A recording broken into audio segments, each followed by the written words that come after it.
Halo teman-teman ATLM Indonesia, di mana saja berada.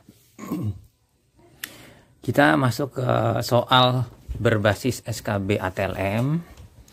Kali ini teman-teman CPNS bisa menyimaknya untuk mengikuti ujian SKB, yang mana ini adalah bagian kedua dari soal-soal jabatan fungsional Pranata Laboratorium Kesehatan dan angka kreditnya berdasarkan Permenpan RB tahun 2006. Nah, bersama saya Ahmad Lab di channel ATM Indonesia. Langsung saja teman-teman, kita bahas soal-soalnya sebagai berikut. Kalau tidak salah ini 15 soal saya siapkan. Ini merupakan soal request juga. Saya gabungkan semuanya menjadi sebuah soal. Soal nomor 1. Apabila seorang D3 analis kesehatan atau TLM menduduki jabatan Pranata Laboratorium Kesehatan pertama kalinya, maka jabatan didapatkan yang A PLK pelaksana pemula, yang B PLK pelaksana, yang C PLK pelaksana lanjutan, yang D PLK pelaksana penyelia, yang E PLK pertama. Jadi dari sini teman-teman menganalisa, jangan terkecoh jawabannya yang E PLK pertama, karena di situ kan ada pertama kali. Sebenarnya jawabannya bukan itu, karena kalau D3 itu pertama kalinya dia misalnya baru diangkat setelah PNS pertama, setelah CPNS menuju PNS lalu dia diangkat, maka dia menduduki sebagai pangkat 2C.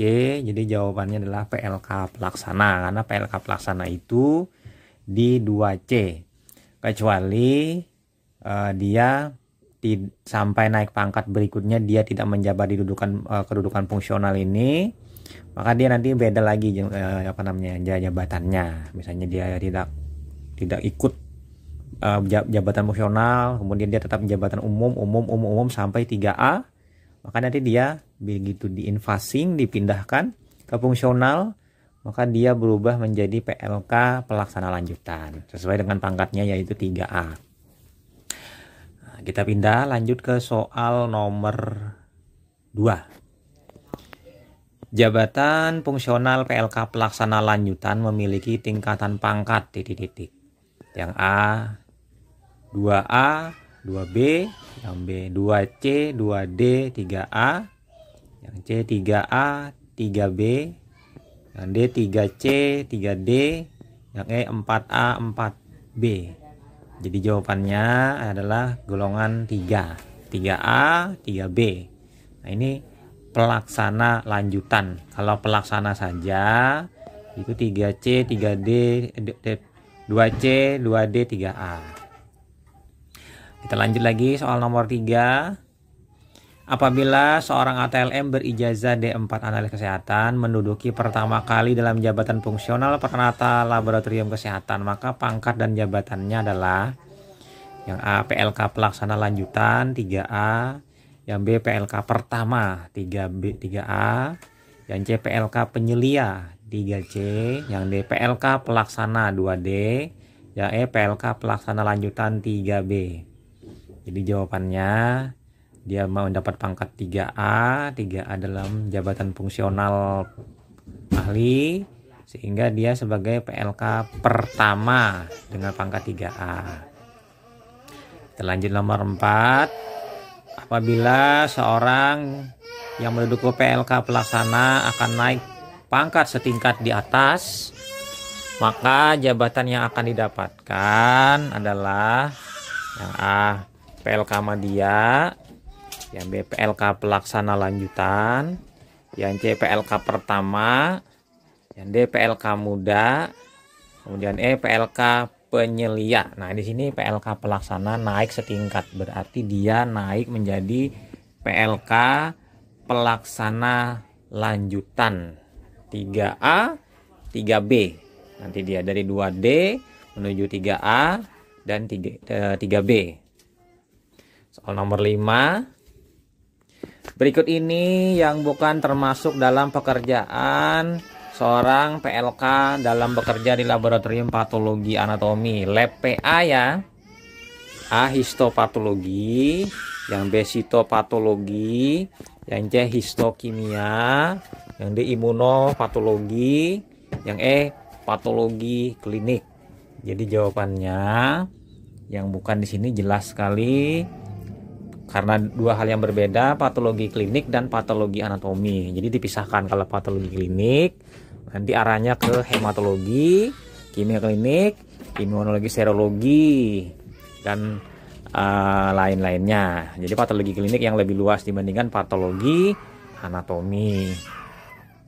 Pindah ke nomor 6. Jabatan peralatan laboratorium kesehatan pelaksana bagi seorang tenaga laboratorium kesehatan maka menduduki pangkat A2A, B2B, 2C, 2D, yang C 3A, 3B, D 3C, 3D, yang E 4A, 4B.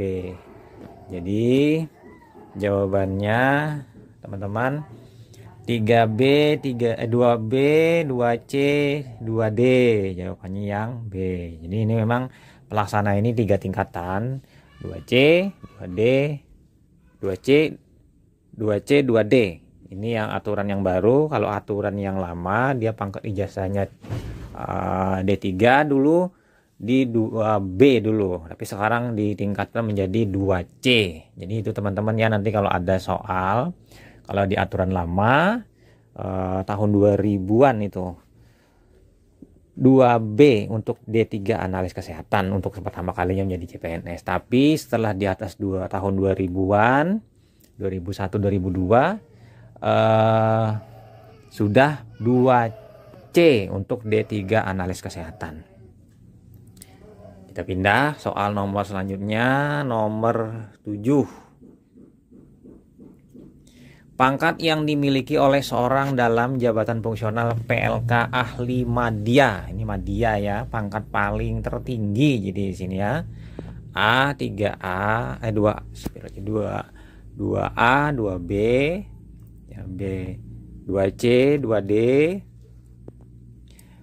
3A, 3B, 3C, 3D, 4A, 4B, 4C. Nah, kita sebagai perantau labkes yang ahli, pangkat kita maksimal itu berada di madya. Jadi jawabannya adalah yang 4A, 4B, dan 4C. 4C paling tertinggi nanti ya. Cuma untuk mendapatkannya sangat sulit, golongan 4C. Kita pindah lanjut ke nomor 8. Pangkat 4A bagi seorang peranata laboratorium kesehatan dalam jabatan pengatur tingkat 1, penata muda, penata tingkat 1, pembina, pembina utama muda. Nah, di sini kita tinggal memilih golongan 4A. Jadi 4A ini dia sebagai pembina. Jadi 4A itu pembina. Kalau pembina utama nanti lain lagi. 4B, pembina utama muda 4C. Oke, kita pindah lanjut soal selanjutnya, nomor 9. Pendidikan Diploma 3 Analis Kesehatan TLM bila diangkat menjadi PNS memiliki dan menduduki jabatan fungsional. A. Perantau labkes ahli, B. Perantau labkes muda, C. Perantau labkes pertama, D. Perantau labkes media, yang E. Perantau labkes terampil. Jadi jawabannya yang tepat, dia punya ijazah D3, setelah diangkat PNS lalu menduduki jabatan fungsional yaitu Peranata Laboratorium Kesehatan Terampil. Nah, yang 3 itu sisanya muda, pertama, media itu bagian dari ahli. Nah, oke. Lanjut kita nomor 10. Pekerjaan pelayanan laboratorium yang tidak dapat dilakukan oleh PLK pelaksana lanjutan adalah kecuali. Yang bisa berarti ya, membuat sediaan sitologi, histopatologi, melakukan pemeriksaan dengan GC, gas kromatografi, memelihara biakan jaringan, melakukan otopsi klinik, melakukan validasi hasil pemeriksaan sedang. Di sini yang tidak kecuali berarti yang boleh pekerjaan PLK-nya, yaitu membuat sediaan sitologi, histopatologi. Nah, yang lain-lain itu tidak bisa dilakukan karena itu bukan pekerjaan dari Pranata Labkes pelaksana lanjutan. Tapi nanti ke Pranata Labkes ahli, yang sisanya yang ini. Dan mungkin ada juga yang penyelia, yang paling bawah. Kemudian kita pindah. Jumlah angka kumulatif yang harus dikumpulkan oleh PNS dari Pranata Laboratorium Kesehatan untuk kenaikan pangkat atau jabatan dari unsur utama. Unsur utama ya yang dibahas ini dalam angka kredit adalah titik-titik. Yang A 80%, yang B 90%, yang C 95%, yang D 100%, yang E 20%. Jadi jawabannya kalau unsur utama itu harus 80%, yaitu pelayanan atau kegiatan di laboratorium. Nanti sisanya unsur penunjang 20%. Lanjut kita ke nomor selanjutnya, nomor 12. Seorang PLK dalam jabatan fungsionalnya akan dicabut bila hal berikut ini kecuali titik-titik. Yang A, tugas belajar lebih dari 6 bulan. Jadi melanjutkan kuliah ke pulau lain atau tugas belajar lah. Yang B, izin belajar. Yang C, dijatuhi hukuman disiplin tingkat sedang dan berat. Yang C, menjalani cuti di luar tanggungan negara. Yang E, ditugaskan penuh di luar kegiatan laboratorium dalam jabatan tersebut. Jadi di sini ya yang kecuali adalah izin belajar. Jadi dia sambil bekerja lalu sambil kuliah. Mungkin kuliahnya dia ngambil kuliah malam atau kuliah sore. Nah, jadi dia bisa, atau kuliah jarak jauh. Misalnya kuliah universitas terbuka. Nah, untuk tugas belajar memang lebih dari 6 bulan dicabut. Misalnya tugas belajar dia ngambil S2, kuliah S2 itu rata-rata 2 tahun lebih, 2 tahun sampai dengan 2 tahun setengah, bahkan 3 tahun tergantung waktu studinya. Maka dia dilepas atau dicabut jabatan fungsionalnya menjadi PNS biasa selama 2 tahunan. Nah, kemudian lagi dijatuhi hukuman disiplin tingkat sedang. Mungkin dia sedang ada masalah, misalnya kasus kriminal atau kasus asusila dan kasus lainnya, dia sampai dijatuhi hukuman. Itu kena juga dan dicabut jabatan fungsionalnya. Kemudian menjalani cuti di tanggungan negara ini maksudnya dia mengikuti pasangannya ke luar negeri. Misalnya suaminya ke luar negeri kuliah selama 2 tahun, lalu dia melakukan cuti di luar tanggungan negara. Jadi selama 2 tahun dia tidak digaji oleh pemerintah karena tidak ditanggung oleh negara. Kalau cuti-cuti biasa itu ditanggung negara, artinya tetap mendapatkan gaji. Kalau ini tidak. Kemudian ditugaskan penuh di luar kegiatan laboratorium dalam jabatan tersebut. Misalnya dia dipindahkan menjadi bendaharawan di sebuah instansi, misalnya rumah sakit, berarti dia dicabut jabatan fungsionalnya. Nah, seperti itu. Pindah kita lanjut ke nomor 13. Jabatan tertinggi dalam jabatan fungsional peralatan laboratorium kesehatan terampil adalah titik-titik. Yang A, PLK pelaksana lanjutan, yang B, PLK penyelia, yang C, PLK muda, yang D, PLK madya, yang E, PLK utama. Jadi karena jabatannya itu untuk diploma 3 TLM, jadi dia paling tertinggi adalah PLK penyelia. PLK penyelia ini pangkatnya 3D. Jadi dia di 3D tidak ada lagi kenaikan pangkat, mentok sampai pensiun. Lanjut lagi kita ke nomor selanjutnya, nomor 14. Jenjang pangkat PLK penyelia dalam jabatan fungsional PNS terdiri atas pangkat yang A 3A 3B, yang B 3C 3D, yang C 2D 3A, 2C 2D, 2A dan 2B. Jadi jawabannya yang tepat tadi yang sudah saya redaksikan sebelumnya, yaitu 3C dan 3D. Jadi dua kali menduduki jabatan di pangkatnya, itu pangkat 3C dan pangkat 3D. Nah, setelah di sebelumnya dia dari pelaksana lanjutan itu 3A 3B, lalu ke penyelia 3C 3D. Jadi 2 kali perpindahan dan dalam satu ruang lingkup, yaitu penyelia. Nah, penyelia inilah pangkat terakhir yang dimiliki oleh Peralatan Labkes D3 analis kesehatan sampai pensiun, mentok dia di 3D. Lanjut lagi teman-teman, kita pindah ke nomor 15. PLK dengan ijazah D4 analis kesehatan akan menduduki pangkat dan golongan ruang tertinggi ya dalam jabatan fungsional.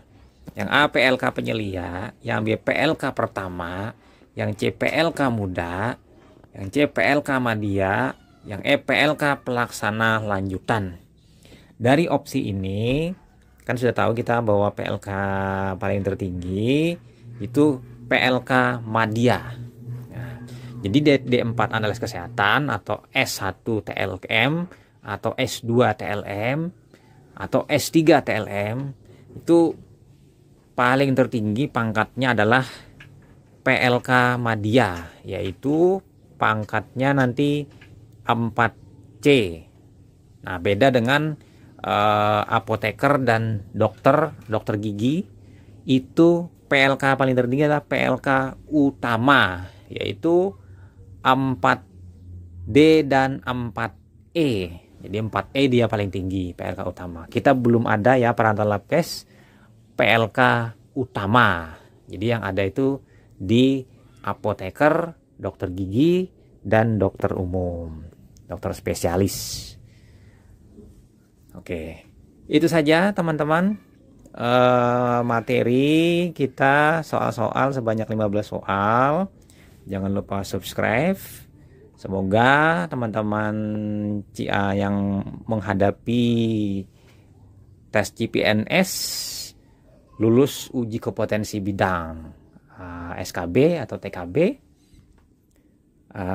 Semoga saja sukses selalu dalam berkarir, baik di pemerintahan atau di luar pemerintahan. Oke, salam kompetensi. Saya Ahmad Lab dari Banjarmasin pamit. Sampai jumpa di soal-soal pembahasan lainnya. Bye. Oke, nanti kita bahas mungkin bagian ketiga ya mungkin.